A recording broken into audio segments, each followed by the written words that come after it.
నా పేరు వెంకటయ్య. మాది చిన్నపల్లె మండలం దెర్శల్ల. ఈ గుల్కలు తెచ్చి చల్లినా మంచిగా వచ్చింది బాబు. ఇదైతే 20 రోజుల వరకు చల్లినా నేను. 20 రోజులు అయినాక చల్లినా మంచిగా వచ్చింది. మళ్ళా నారేస్తే ఇవే చల్లుతాను నేను. కానీ మంచిగా పెరుగుతాం కూడా మంచిగా పెరిగింది. ఎక్కువ కూడా ఈరిగా చల్లలే.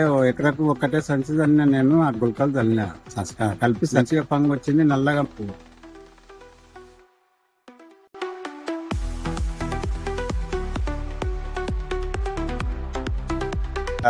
ఏం మందు కొట్టినవి చేను మంచిగా అయింది వెంకటి అంటాను అడిగినారు. అడిగితే నేను పిల్ల గొల్కలు తెచ్చి చల్లిన అమతనాథ్ రెడ్డితో బ్రైట్ తెచ్చి చల్లిన అమతనాథ్ రెడ్డితోన తెచ్చి చల్లిన మంచిగానే వచ్చింది. జబర్దస్త్ వచ్చింది. అది మన గొల్కలు బాగానే ఉన్నాయి.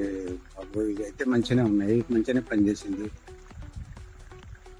ఆ రైతులు ఎవరైనా గుణంగా please like and share and subscribe. మీ అభిప్రాయాన్ని కామెంట్ రూపంలో చెప్పండి. బెల్ ఐకాన్ క్లిక్ చేయడం మర్చిపోకండి.